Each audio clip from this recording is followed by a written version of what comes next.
Bonjour à tous, aujourd'hui étude de fonctions et recherche d'extrémums locaux avec un polynôme de degré 3 défini sur R, x cube moins 4,5x carré plus 6x, à destination bien sûr des premières spécialités maths. Première étape, on va dériver. On va préciser que f est dérivable. Pourquoi? Parce que c'est une fonction polynomiale, donc f est un polynôme, donc dérivable sur son ensemble de définitions, c'est-à-dire ici, dérivable sur R. Et vous savez tous que l'expression de la dérivée est très simple. La dérivée de x3, c'est 3x2 moins 4,5 fois 2x qui me donnera 9x plus 6. Il va falloir maintenant étudier le signe de cette dérivée.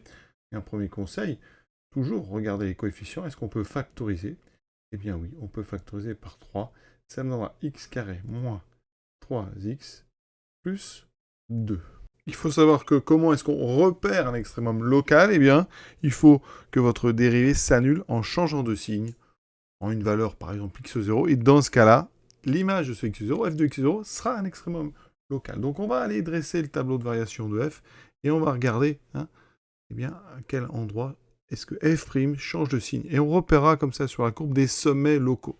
On remarque que le coefficient x carré c'est 3, on va se contenter de trouver les racines de x carré moins 3x plus 2, ce sont les mêmes que f' de x. Donc on part avec le calcul de notre discriminant. Donc là, pour mon polynôme entre parenthèses a égale 1, b égale moins 3, c égale 2. Le discriminant, c'est donc b carré moins 3 carré moins 4ac, ce qui me fait 9 moins 2 fois 4, 8, ça fait 1. Il y a donc deux racines qui sont x1 égale donc moins b moins 3, 3 moins racine de 1 qui vaut 1 divisé par 2, 3 moins 1, 2 sur 2, ça fait 1. Et x2, 3 plus 1 sur 2, 4 sur 2, ça vaut 2. Alors, on aurait pu y trouver effectivement des racines évidentes. Ici, on voit 1 et racine évidente. Vous voyez bien que quand on remplace par 1, ça fait 1 moins 3 plus 2, ça fait bien 0. Donc, le polynôme ici ayant un coefficient 1, le nombre plus 2, c'est le produit des deux racines. Donc, l'autre racine, on aurait pu la trouver. Et donc 2, donc 1 et 2 sont les racines.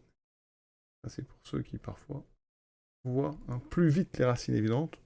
Quand elles sont comme ça, vraiment si simple à trouver, ça peut gagner un petit peu de temps, mais indiscriminant. Surtout que vous avez les machines pour tout vérifier. Voilà. Donc en première, on peut aller doucement pour l'instant. Ne vous inquiétez pas. Donc on fait delta, on a trouvé 1 et 2, donc on va pouvoir dresser le tableau de signe de f', parce qu'on a le coefficient x carré, je vous l'ai dit, qui est positif. Donc c'est du signe de à l'extérieur des racines. On va donc placer nos racines, 1 et 2. Voilà. C'est là où s'annule donc f'. On a dit que f', donc, pour racine 1 et 2, son coefficient x carré est positif. Donc si on représente f', on aura une parabole avec deux points d'intersection avec l'axe des abscisses. Donc signe plus, moins, plus, moins, plus, du signe du coefficient 3 à l'extérieur. Donc notre fonction f, elle est croissante, puis décroissante, puis croissante. Les extrêmes locaux, mais vous les trouvez en 1 et 2 parce que c'est ici que la dérivée s'annule en changeant de signe. Je calcule rapidement f de 1, je vais en avoir besoin. Remplace par 1, ça fait 2,5. Donc ça, c'est un maximum local. En fait, l'image de 2, donc 2 au cube, ça fait 8, moins 4,5 fois 2 au carré qui fait 4, plus 6 fois 2, 12. Ça fait 20, donc on a 20, moins 4 fois 4,5, ça fait 18, ça me donne 2.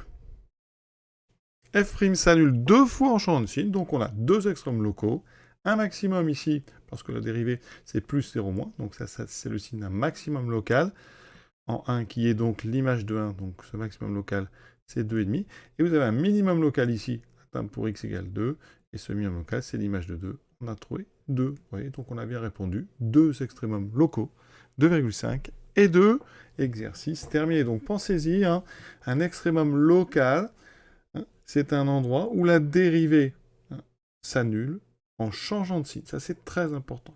Donc, vous avez ici un 0 à chaque fois, un signe à gauche, un signe à droite, qui ne sont pas les mêmes. Donc, c'est le signe d'un extrême local. Bien sûr, ça, on applique quand la fonction est dérivable. C'est une bonne fin de journée. À bientôt.